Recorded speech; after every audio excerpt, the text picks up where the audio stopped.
시청자 여러분 안녕하십니까? 뉴스데일리 베스트 민앵커입니다.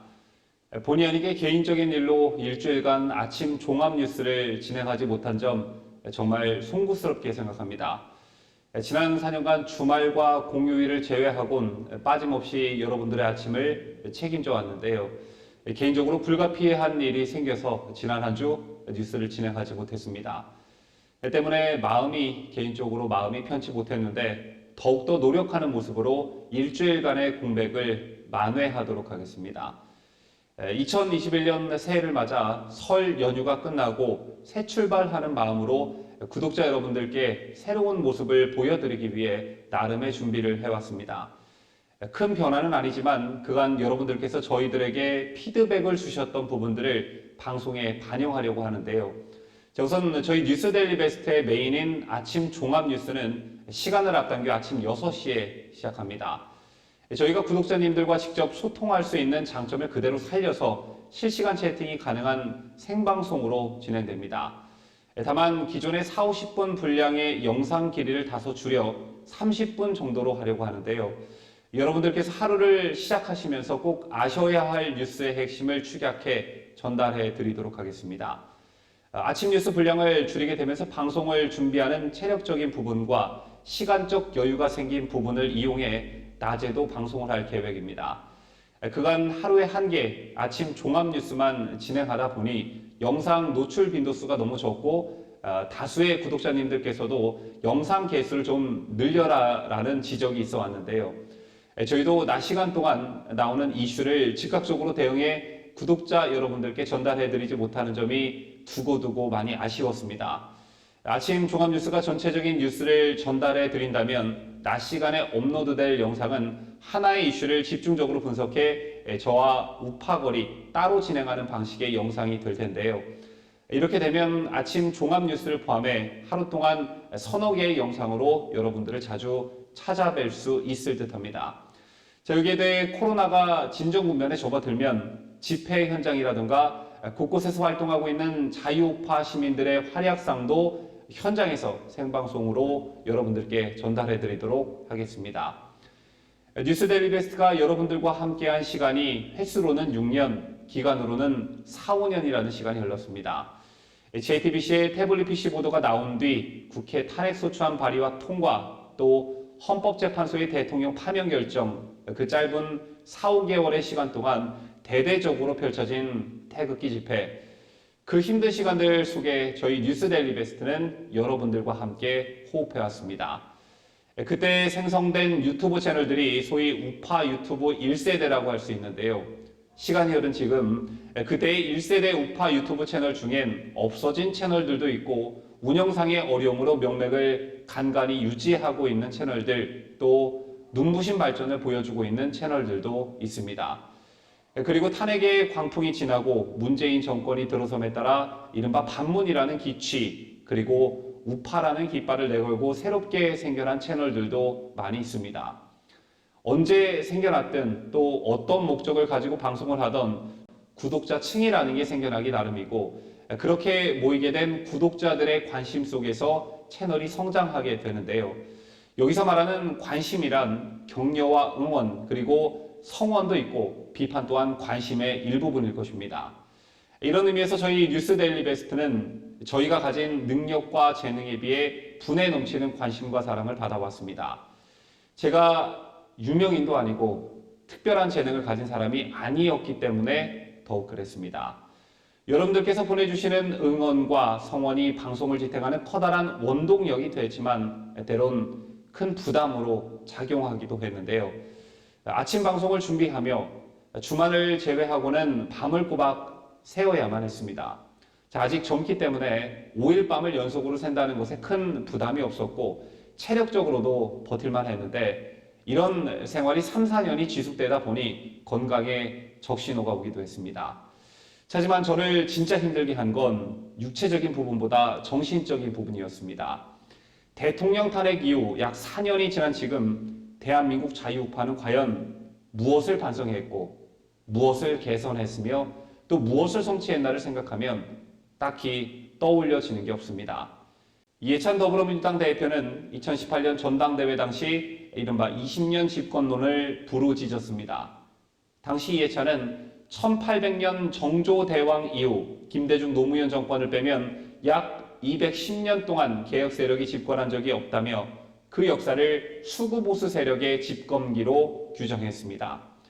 그래서 우리 사회는 지난 210년 동안이나 편향된 사회로 흘렀고 때문에 20년 정도는 집권해야 편향된 사회를 복원할 수 있다는 게 이해찬의 이른바 20년 장기 집권론의 주된 명분이었습니다.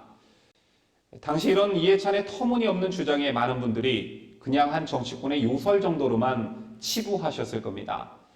하지만 지금쯤, 그러니까 문재인이 집권한 지 4년이 된 지금 이해찬의 말을 곱씹어볼 필요가 있다고 생각합니다.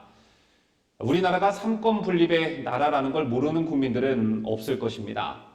여기서 말하는 삼권 분립은 입법, 사법, 행정 이 세 가지 작용을 서로 다른 세 개 기관에 분산시키는 것을 말합니다. 그 목적은 권력의 남용을 막고 권리의 보장을 확보하는 것으로 이것은 민주주의 국가의 헌법에서 필수 불가결한 요소이죠. 자, 그런데 이 삼권 분립이 문재인 정권 4년 만에 처참히 무너지고 있습니다. 우선 보수의 대표 정당이자 제1야당인 미래통합당이 총선에서 괴멸 수준의 참패를 당했죠. 건국과 산업화를 주도해온 보수 정당은 늘 여당 아니면 제1당으로 우리 정치의 중추적 역할을 해왔습니다. 총선 때마다 그 선거 과정이 아슬아슬한 적은 있었지만 상대당의 독주를 막을 수준의 의석은 늘 획득해왔습니다. 그러나 지난 21대 총선에선 개헌저지선 100석을 겨우 넘기는 수준으로 참패하면서 여당인 더불어민주당이 얼마든지 단독으로 법안을 처리할 수 있는 무대를 열어줬죠. 자, 그리고 1년도 채 지나지 않은 21대 국회에선 어떤 일들이 벌어졌습니까? 여당의 아찔하고 무책임한 입법 폭주가 계속됐습니다. 좌파 색채가 물씬 풍기는 법안들은 물론 자유민주주의와 시장경제라는 우리 사회의 기본 원칙을 훼손하는 법안들도 마구 밀어붙였습니다. 국회 내에서 집권 여당을 감시하고 견제하라고 있는 게 야당인데 야당은 할 수 있는 게 아무것도 없었습니다. 이처럼 180석을 상회하는 거대 공룡 여당의 탄생의 여파는 우리가 예상했던 것보다 그 파워가 엄청났습니다. 정권의 비위 관련 수사를 진행 중인 검찰을 여당 국회의원 출신의 법무부 장관을 내세워 무력화시켰고 검찰을 무력화시키는 것도 모자라 우리말 안 들으면 이런 꼴 난다라는 걸 과시하려는 듯 법관 탄핵 소추안을 가결시켰습니다. 여기에 더해 입법부와 행정부에 의해 사법의 존엄이 훼손되는 걸 일선에서 막아야 할 대법원장이라는 사람은 국회에 잔뜩 쫄아 있었다는 걸 녹취록을 통해 전 국민이 다 알게 됐습니다. 어디뿐입니까? 정권 관련 감사를 시작한 감사원장도 180석 거대 여당의 공격을 받아야만 했죠. 때문에 지금 대한민국엔 야당도 없고 사법부도 없는 상태다. 이렇게 말해도 전혀 과장된 말이 아닐 것입니다. 그저 대한민국엔 마음만 먹으면 그 어떤 법안도 만들 수 있는 거대 좌파 정당과 그 어떤 악재가 터져도 희한하게도 지지율 40%대를 유지하고 있는 좌파 정권만 존재할 뿐입니다. 그리고 또 하나의 권력기관이 있죠. 삼권 분립의 요소에는 들어가지 않지만 권력을 감시하고 국민들에게 이를 소상히 알려야 할 책무를 띠고 있는 언론은 또 어떻습니까? 종편이야 나름의 정치 성향을 펼 수도 있다고 해도 국민의 세금으로 운영되는 공영방송 KBS와 MBC는 그야말로 정권의 나팔수가 된 지 오래입니다. 노골적 편파 방송이 논란이 된 적도 있었지만 잠시 그때뿐이었고 심지어 땡문 뉴스라는 말까지 시중에서 회자되고 있습니다. 그 배경엔 방심위가 자리하고 있는데요. 방송의 공정성을 관리 감독하는 방송통신심의위원회는 방송 내용의 공정성, 공공성 등을 심의해 위반한 방송사업자에 대해 제재 조치를 의결하는 기관입니다. 자, 그런데 관리 감독을 맡은 기관부터가 편향된 인사들로 채워져 있으니 방송이라고 오죽하겠습니까? 앞서 말씀드렸다시피 현재 대한민국의 삼권 분립은 철저히 무너져 있는 상태입니다. 국민을 대표하는 그 어떤 권력기관도 정권을 비호하고 있는 180석의 거대 여당을 견제하지 못하고 있습니다.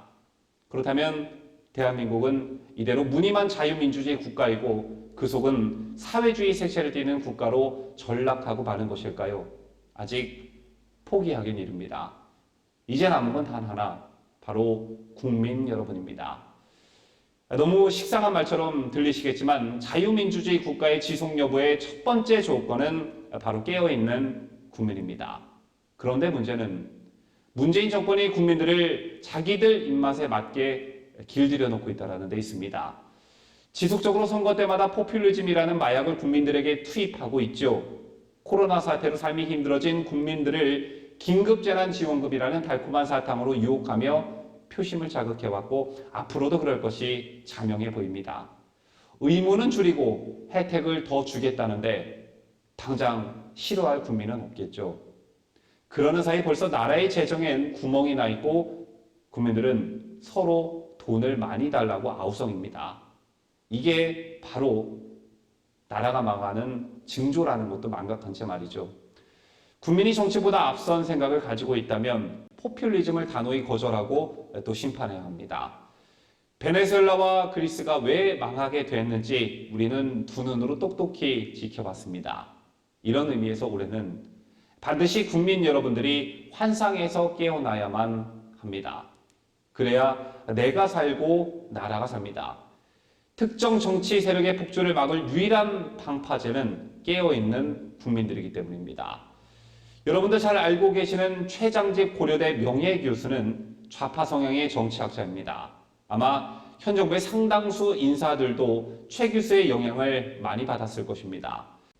그런 최장집 교수조차도 문재인 정부의 등장은 한국 민주주의가 새로운 단계에 들어가는 전환점으로 기대했지만 지금 한국 민주주의는 위기에 처해 있다고 걱정을 토로했습니다. 예산일로 여길 상황이 아니라는 얘기겠죠. 국민이 주인이어야 할 민주주의 국가에서 소수의 좌파 편향 정치꾼들이 민심을 의도적으로 자극하거나 또 계층 간의 갈등을 부추기거나 이해관계를 미끼로 국민들을 분열시켜 자신들의 편으로 끌어들이려는 수작, 이제 국민 여러분들께서 아실 때도 되지 않나 싶습니다. 올해는 제발 국민이 먼저 깨어나는 한 해가 됐으면 좋겠다는 생각을 간절히 가져봅니다. 저희 뉴스 데일리 베스트도 올 한 해 단 한 명의 국민이라도 환상에서 깨어날 수 있도록 최선의 노력을 다하겠습니다. 지금까지 저는 뉴스 데일리 베스트 민앵커였고요. 끝까지 시청해주신 여러분 대단히 감사합니다.